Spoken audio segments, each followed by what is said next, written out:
سورة القلم بسم اللہ الرحمن الرحیم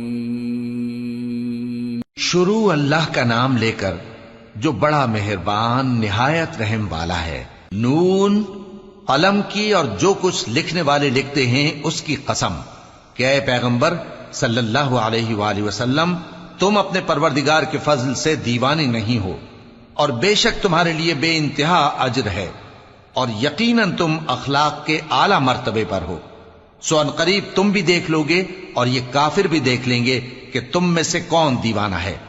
تحقیق تمہارا پروردگار اس کو بھی خوب جانتا ہے جو اس کے رستے سے بھٹک گیا، اور ان کو بھی خوب جانتا ہے جو سیدھے رستے پر چل رہے ہیں۔ تو تم جھٹلانے والوں کا کہا نہ ماننا۔ یہ لوگ چاہتے ہیں کہ تم نرمی اختیار کرو تو یہ بھی نرم ہو جائیں، اور کسی ایسے شخص کے کہے میں نہ آ جانا جو بہت قسمیں کھانے والا ہے، ذلیل ہے، شرارت سے اشارے کرنے والا، لگائی بجھائی کرنے والا، مال دینے میں بڑا بخیل، حد سے بڑھا ہوا بدکار، سخت خو اور اس کے علاوہ بدذات ہے، اس سبب سے کہ مال اور بیٹے رکھتا ہے۔ جب اس کو ہماری آیتیں پڑھ کر سنائی جاتی ہیں تو کہتا ہے کہ یہ اگلے لوگوں کے افسانے ہیں، ہم ان قریب اس کی اونچی ناک پر داغ لگائیں گے۔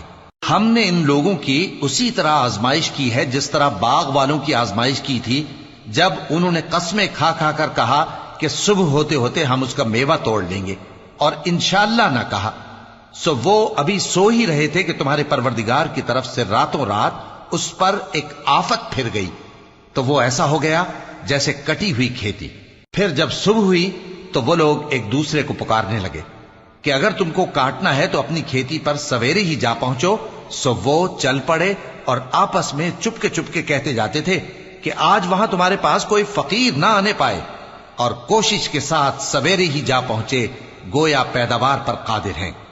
پھر جب انہوں نے باغ کو دیکھا تو ویران، کہنے لگے کہ ہم رستہ بھول گئے ہیں، نہیں بلکہ ہم بے نصیب ہو گئے۔ ایک جو ان میں سمجھدار تھا بولا، کیا میں نے تم سے نہیں کہا تھا کہ تم تسبیح کیوں نہیں کرتے؟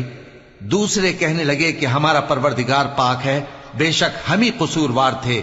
پھر لگے ایک دوسرے کی طرف رخ کر کے ملامت کرنے، کہنے لگے ہائے شامت، ہم ہی حد سے بڑھ گئے تھے، امید ہے کہ ہمارا پروردگار اس کے بدلے میں ہمیں اس سے بہتر باغ عنایت کرے، ہم اپنے پروردگار کی طرف رجوع کرتے ہیں۔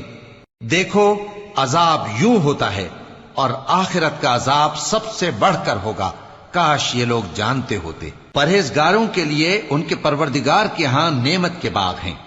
کیا ہم فرما برداروں کو نافرمانوں کی طرح نعمتوں سے محروم کر دیں گے؟ تمہیں کیا ہو گیا ہے؟ کیسی تجویزیں کرتے ہو؟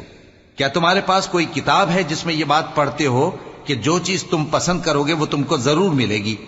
یا تم نے ہم سے قسمیں لے رکھی ہیں جو قیامت کے دن تک چلی جائیں گی کہ جو کچھ تم طے کر لو گے وہ تمہارا ہوگا؟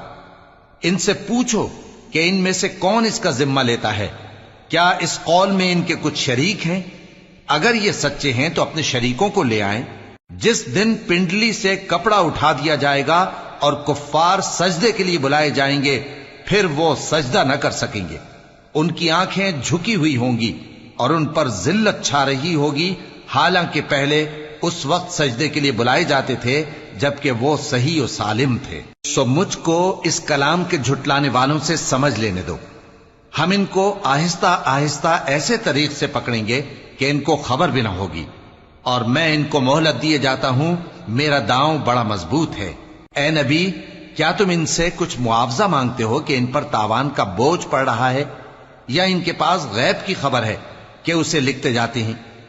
سو اپنے پروردگار کے فیصلے کا انتظار کیے رہو، اور مچھلی کا لقمہ ہونے والے یونس کی طرح نہ ہونا کہ انہوں نے اپنے رب کو پکارا جبکہ وہ دل ہی دل میں گھٹ رہے تھے۔ اگر ان کے پروردگار کی مہربانی ان کو نہ سنبھال لیتی تو وہ چٹیل میدان میں ڈال دیے جاتے مذموم حالت میں۔ پھر ان کے پروردگار نے ان کو برگزیدہ کر کے نیکوکاروں میں شامل کر لیا۔ اور کافر جب یہ نصیحت کی کتاب سنتے ہیں تو یوں لگتے ہیں کہ تم کو اپنی نگاہوں سے پھسلا دیں گے، اور کہتے ہیں کہ یہ تو دیوانہ ہے۔ اور لوگوں، یہ قرآن تمام جہانوں کے لیے نصیحت ہے۔